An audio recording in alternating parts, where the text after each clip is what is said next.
Hello everyone, and welcome to today's presentation. I'm excited to have you here. The topic we'll be exploring is linkers and DNA adapters. In this session, we'll cover the fundamental concepts behind DNA linkers and adapters, their roles in genetic research, and how they are used in various applications. I look forward to sharing some insightful information with you. Let's get started. Let's talk about linkers. A linker is essentially a short piece of double-stranded DNA that contains a recognition site for a restriction enzyme. Think of it as a tiny DNA tool designed to add specific restriction sites to DNA fragments that don't already have them. This is really useful because sometimes, when we're working with DNA, we need those sticky or cohesive ends for proper insertion.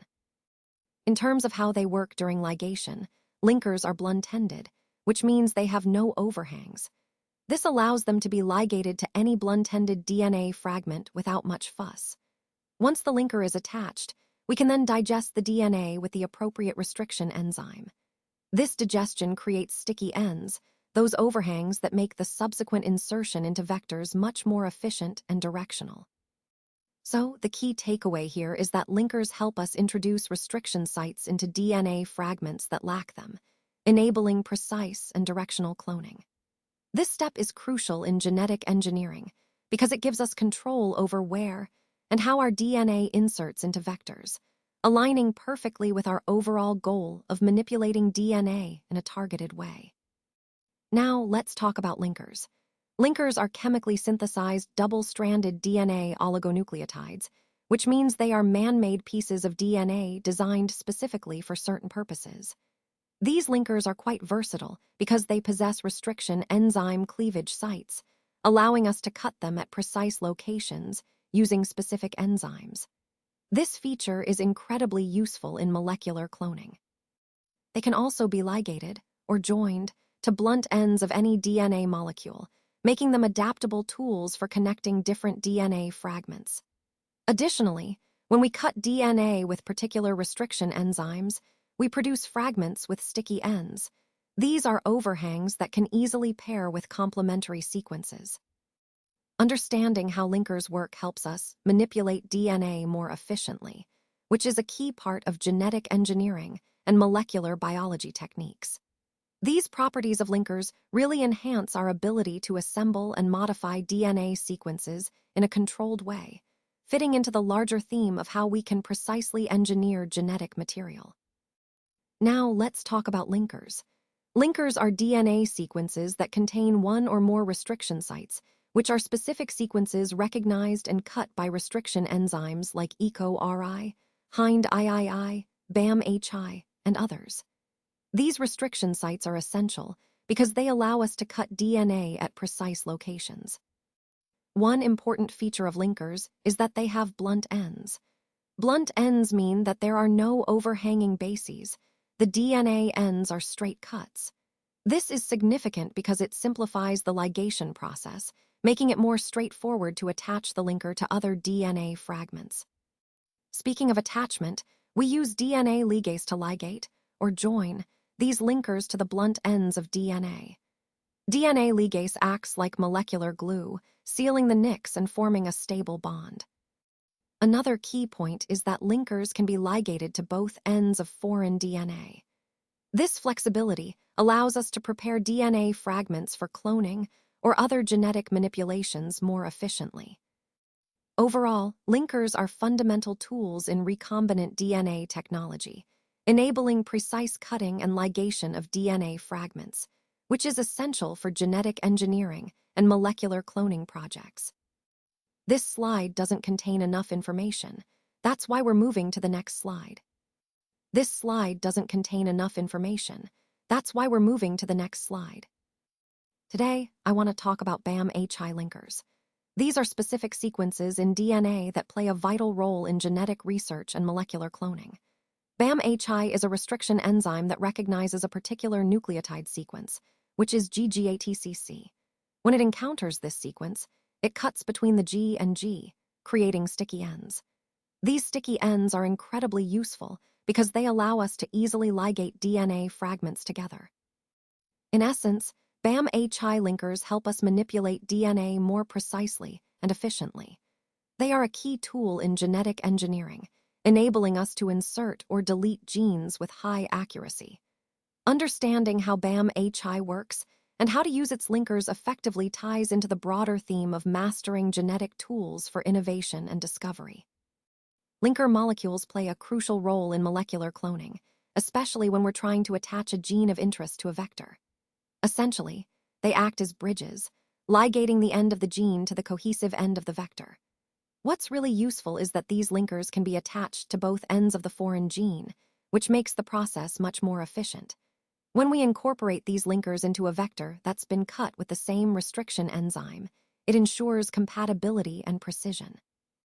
One of the key benefits of using these linkers is that they create specific restriction enzyme target sites right at the ends of the foreign gene. This is important because it allows us to easily identify and manipulate these sites later on. Additionally, these linkers help us recover the foreign gene after cloning and amplification in the host bacterium. So they not only assist in the initial ligation, but also facilitate the recovery and further use of the gene, making the entire process more streamlined and effective. This aligns with our overall goal of precise gene manipulation and cloning efficiency. Now, let's talk about cloning using linkers. This is a powerful technique that allows us to assemble DNA fragments more efficiently. Essentially, linkers are short, synthetic DNA sequences that we attach to our fragments to create specific sites for enzymes to cut or ligate. By incorporating these linkers, we can ensure our fragments have compatible ends, making the cloning process smoother. It's especially useful when we want to insert a gene into a vector in a precise orientation. So, in the context of genetic engineering, using linkers simplifies the process and increases accuracy. This method ties into the larger theme of making cloning more efficient and reliable, which is crucial for advanced molecular biology work. Let's talk about adapters. An adapter is a short synthetic piece of DNA that has a specific structure. On one side, it has a pre-existing sticky end, and on the other, it has a blunt end. Now, what's important here is that, unlike linkers, adapters don't require enzymatic digestion to create sticky ends. This makes them more straightforward to work with in the lab. In terms of their function during ligation, adapters are really helpful because they convert blunt-ended DNA fragments into sticky-ended ones. And as you know, sticky ends are much more efficient for ligation because they can easily anneal with complementary sequences. Since adapters already have these sticky ends prepared, we don't need to perform restriction digestion before ligating them to our DNA fragments. This simplifies the process and can save us time. Overall, adapters are a valuable tool in molecular cloning because they streamline the ligation process and improve efficiency, especially when working with blunt-ended DNA. They help us connect DNA fragments more reliably, which is essential for successful genetic manipulation. An adapter is a short, chemically synthesized, double-stranded DNA molecule. It's specifically designed for a particular purpose in molecular cloning and genetic engineering. What makes adapters especially useful is that they contain what we call sticky or cohesive ends. These are single-stranded overhangs that can easily pair with complementary sequences. This feature is particularly helpful when you're working with DNA fragments that have blunt ends, which can be a bit tricky to ligate directly. Adapters provide a way to attach these blunt-ended fragments more efficiently by adding compatible sticky ends. Essentially, they act as a bridge, facilitating the joining of DNA pieces that might otherwise be difficult to connect. So, in the context of our overall theme, building recombinant DNA molecules, adapters are a versatile tool that help us manipulate and assemble DNA more precisely and efficiently. So, let's talk about adapters and their role in DNA manipulation. Adapters are essentially used to connect the ends of two different DNA molecules, allowing them to be joined together during cloning or other genetic engineering processes. The adapter molecule has a very specific structure. One end is blunt and features a 5-phosphate group, which is crucial for ligation, while the other end is a cohesive or sticky end that is not phosphorylated. Now, this sticky end is important because it can facilitate more specific and efficient joining with complementary sequences. But here's an interesting point. The adapter molecule contains normal 5 and 3 ends at the blunt end, meaning it's structurally similar to regular DNA ends. Furthermore, the sticky end of the adapter is often modified to contain hydroxyl groups, or OH groups, on both the 5 and 3 ends. This modification is achieved with the help of enzymes called alkaline phosphatases. These modifications prevent unwanted ligation and make the process more controlled and precise. Understanding these features of adapters is key, because they help us manipulate DNA more efficiently and accurately, which ties into the overall theme of genetic engineering and molecular cloning. This slide doesn't contain enough information. That's why we're moving to the next slide. Let's take a closer look at the structure of an adapter, specifically focusing on the modified 5O terminus. As you can see here, the adapter is designed with a particular modification at the 5 end, which is crucial for its function. This modification often helps in facilitating ligation or other downstream processes, ensuring that the adapter attaches correctly to the target molecule. Understanding this structure is key, because it highlights how molecular modifications can be strategically used to improve efficiency and specificity in techniques like sequencing or cloning. So, in the context of our overall theme, this modified 5O terminus exemplifies how biochemical tweaks can optimize molecular workflows, making our processes more reliable and precise. Now, let's talk about adapters. These molecules contain preformed sticky ends and also blunt ends, which makes them versatile for different ligation strategies. One important point to note is that the adapters lack the 5-phosphate group on their sticky ends. This absence actually prevents the formation of adapter polymers, which is crucial because it controls unwanted concatenation during the ligation process. Once the adapters are attached to our DNA fragments, there's a small but significant modification that needs to happen. The 5O terminus, which is abnormal at this stage, is converted into a natural 5-phosphate group. This conversion is carried out by an enzyme called polynucleotide kinase. This step is critical because having the proper 5-phosphate allows the adapters to be efficiently inserted into appropriate vectors.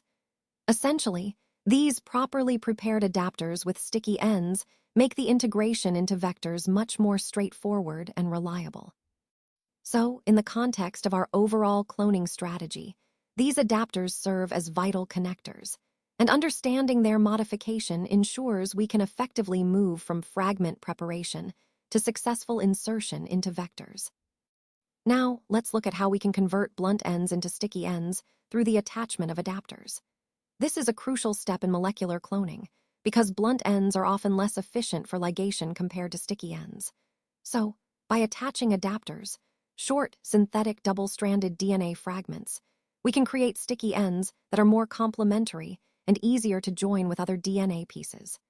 This process essentially enhances the efficiency of cloning or other genetic manipulations. The adapters are designed to have overhangs that match the desired sticky ends, which facilitates more specific and stable ligation. Overall, this step helps us manipulate DNA in a more precise and effective way, connecting seamlessly to our broader theme of genetic engineering techniques. Now, once we've prepared the foreign DNA and the adapters, the next step is to phosphorylate them at the 5 termini. This phosphorylation is crucial because it adds a phosphate group to the 5 ends of the DNA fragments. By doing this, we're essentially priming the DNA for the next step, which involves ligation. When we talk about ligation, we're referring to the process of joining these foreign DNA fragments and adapters into a larger DNA molecule, specifically into the vector. This is a key step in cloning because it allows us to insert our DNA of interest into a vector, such as a plasmid, which can then be propagated in bacteria. So, in summary, phosphorylating the 5 ends makes the DNA ready to be connected, and then these prepared fragments are ligated into the vector, effectively creating recombinant DNA molecules that are essential for gene cloning and further analysis. This step is fundamental because it ensures the stability and proper incorporation of our foreign DNA into the host vector.